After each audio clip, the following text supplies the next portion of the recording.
Et tu peux retrouver RPG Storymaker, RPG Battlemaker ou encore mon livre sur ma boutique en ligne, le lien dans la description. Bonne vidéo à toi. Alors on avait déjà abordé la thématique des combats dans vos JDR dans une précédente vidéo avec 3 conseils pour améliorer ces derniers. Et aujourd'hui, on va remettre un tout petit peu le couvert, mais un poil différemment, vous allez voir. Puisque l'on va plus se concentrer cette fois-ci sur comment dynamiser ces phases de jeu qui parfois malheureusement peuvent se révéler assez ennuyeuses. Je te tape, tu me tapes, je te tape, tu me tapes, nous nous tapons. Ouh la vache, le fun! Et ces conseils vont certes être destinés pour le maître du jeu, mais également aux joueurs, car oui, chers joueurs, vous avez une responsabilité cruciale en ce qui concerne le dynamisme des combats. Ne vous y trompez pas, donc cette vidéo est aussi destinée pour vous. Mais ne vous en faites pas, on va parler de tout ça, vous allez voir. Sans plus attendre donc, c'est parti pour voir comment donner du peps à vos combats de JDR, afin d'éviter que tout le monde finisse par s'endormir autour de la table, en plein milieu de ce super combat épique de la mort qui tue, que vous avez pourtant si bien préparé.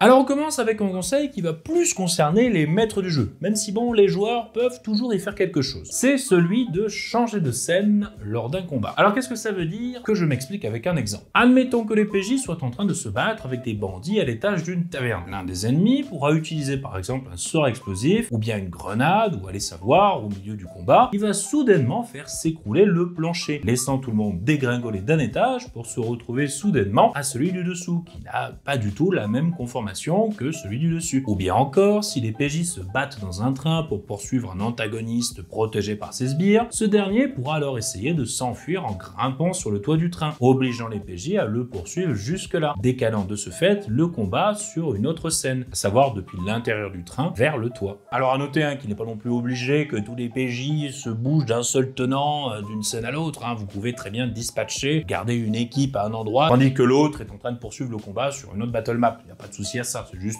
un petit peu plus d'organisation. Il y a un peu de cette idée d'ailleurs de changement de scène dans les jeux de combat, comme par exemple la série des Mortal Kombat ou bien des Budokai, où le combat peut soudainement changer de décor suite à un des belligérants qui se fait envoyer valdinguer au travers d'un mur pour le casser et découvrir la nouvelle scène. Bon, dans l'exemple de ces jeux vidéo, c'est surtout pour le côté esthétique de la chose, parce que ça ne rajoute pas vraiment de changement drastique. Mais dans vos parties, n'hésitez pas en tant que MJ à préparer quelques battle maps en amont supplémentaires, si vous êtes en distanciel du moins, qui pourraient être juxtaposés de manière cohérente à la scène où vous avez prévu le combat. Et si vous êtes en présentiel avec une battle map quadrillée vierge sur laquelle vous pouvez dessiner, du coup c'est encore plus facile. Alors ça c'est pour le MJ, mais pour les joueurs vous pouvez très bien être force de proposition sur ce sujet, en donnant l'idée que votre personnage va tenter de déporter le combat vers un lieu plus propice à la victoire du groupe. Prenez juste un petit peu la température avec votre MJ quand même, car bon, si des débutants, n'allez pas partir dans tous les sens pour le dévarier gratuitement, ça ne servira à rien. En gros, il faut bien comprendre que le lieu où se déroule un combat de jeu de rôle, c'est rarement un endroit clos, complètement fermé du reste du monde. Bon, sauf quelques rares exceptions, j'entends bien. Et que donc de ce fait, il peut être intéressant d'envisager quelques connexions avec d'autres lieux annexes vers lesquels la confrontation pourrait petit à petit glisser, voire même soudainement glisser, à vous de voir. Car qui dit nouvelle scène, dit nouveaux enjeux, nouveaux risques, nouvelles opportunités, etc., etc. Ce qui en somme rebat complètement les cartes et donne presque l'impression d'aborder un nouveau combat à part entière, alors que pourtant, ça reste le même. Un autre point qui peut être très intéressant de creuser pour amener encore et toujours un petit peu plus d'imprévu ou de renouveau et donc de dynamisme dans vos combats, c'est d'apporter dans l'équation des facteurs que l'on pourrait appeler exogènes à ce dernier. Alors exogène pour désigner tout ce qui n'est pas propre au combat, qui vient de l'extérieur de ce dernier en somme. Je reprends mon exemple du combat dans la taverne. Bon, admettons, voilà quelques tours que les PJ sont en train de se tabasser à l'étage avec les bandits. Quand soudain, en contrebas, ils pourront entendre la porte claquer bruyamment, qui laissera entrer la milice armée de la ville, qui vient rétablir l'ordre dans tout ce bazar, avec la ferme intention de coffrer littéralement tout le monde. Parce que oui, se battre dans un milieu habité, c'est pas sans conséquence. Ou encore, dans l'exemple de la bataille du train, ce dernier, lancé à pleine vitesse, pourra malencontreusement se trouver au beau milieu d'une violente tempête de sable, diminuant drastiquement la visibilité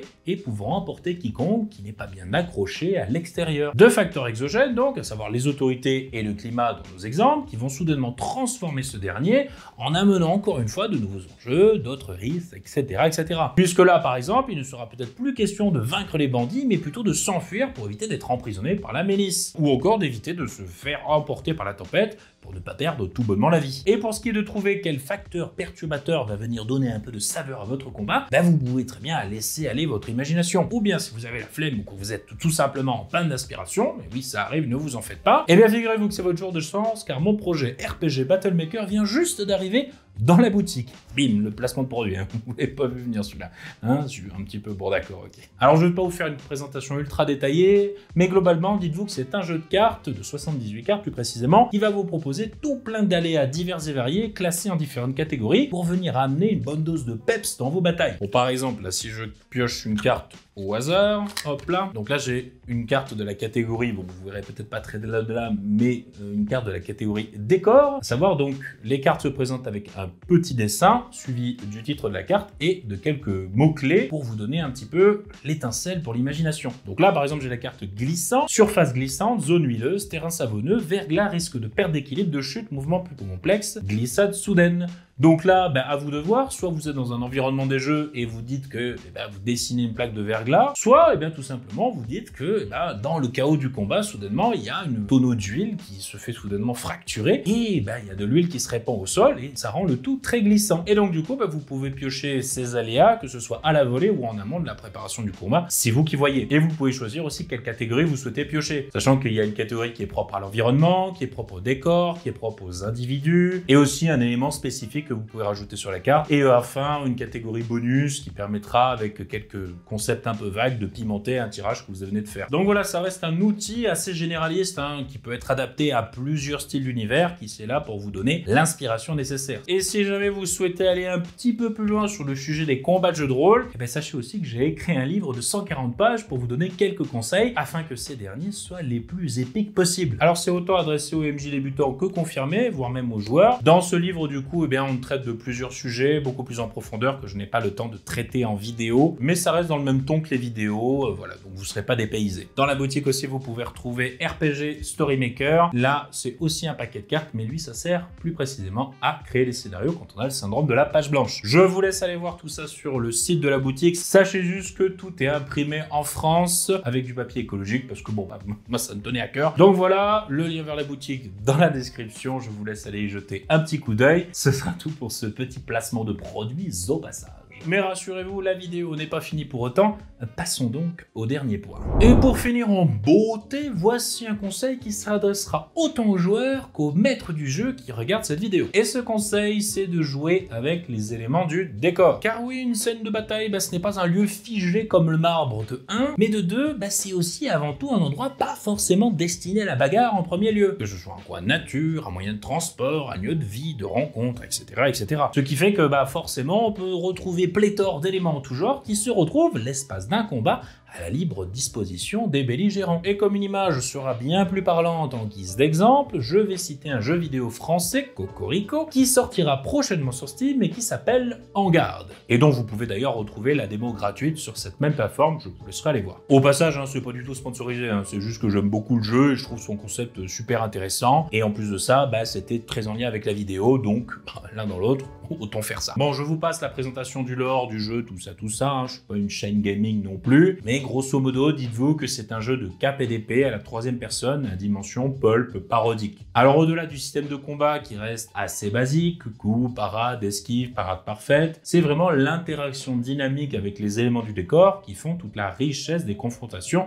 au sein de ce jeu. En effet, vous pouvez pousser des caisses, des tables, des chaises, bref tout un tas d'objets lourds vers les ennemis pour les renverser, ou encore leur balancer un seau sur la tête pour les aveugler temporairement, ou bien même un lutte au travers de la figure pour les assommer, ou même les pousser vers un râtelier d'armes ou des étagères pour les écraser, ou encore carrément même les pousser dans le vide. Et j'en passe bien évidemment des vertes et des meilleures, vous irez voir par vous-même si le cœur vous en dit. Ce que je veux dire en prenant ce jeu vidéo pour exemple, c'est qu'il faut bien comprendre que c'est bel et bien l'interaction avec le décor qui apporte tout le dynamisme en termes de game design. Parce que comme je le disais, le système de combat c'est du déjà vu, c'est efficace, attention je critique pas, mais c'est clairement pas ça qui va rendre à lui tout seul un jeu vidéo palpitant. Et dites-vous que là, cette remarque, c'est la même chose pour les jeux de rôle. Car en effet, peu importe le système, on en revient toujours plus ou moins à jeter des dés en fin de compte. Et c'est clairement pas ce système qui va rendre à lui tout seul un jeu de rôle palpitant. Alors attention, hein, n'allez pas non plus décrire dans le moindre détail l'ensemble de votre décor en tant que MJ, hein, sinon jamais vous nous en sortirez. Mais gardez juste l'esprit ouvert quant aux demandes de vos joueurs concernant certains détails de ce décor. Par exemple, si l'un d'eux vous demande si un chandelier est accroché au plafond, bon, bah, si l'action se passe dans le hall d'un château, bah foi oui, bah, mais il peut très bien avoir un chandelier à cet endroit-là. Bon, un peu moins par contre sur une corniche enneigée perdue au milieu de nulle part, hein, j'en conviens, bien évidemment il s'agit de rester cohérent. En bref, hein, tant que ça ne dénote pas avec le décor que vous avez planté, ben, en avant Guingamp pour ajouter cet élément demandé à la volée. Et vous de votre côté les joueurs, ben, n'attendez pas comme ça les bras ballants que votre MJ vous tende la perche à chaque fois pour redonner du peps au combat en cours. Réfléchissez à des moyens détournés d'attaquer ou d'utiliser le décor à votre avantage et avancez vos idées et vos plans d'attaque à votre MJ qui entamera sans doute la discussion avec vous sur ce qui est le plus plausible en termes de RP et de cohérence. Parce que oui, hein, vous ne pouvez pas vous plaindre que vos combats de jeu de rôle soient ennuyeux si vous ne faites absolument rien pour les dynamiser. Et je parle autant aux joueurs qu'aux maîtres du jeu avec cette phrase, hein, je tiens à le noter. Bref, comme je le dis si souvent, le jeu de rôle c'est une histoire qui s'écrit à plusieurs mains. À voir donc avec vos amis autour de la table pour instaurer une sorte de dialogue, d'échange d'idées, pour proposer une tournure au combat qui se révèle engageante et fun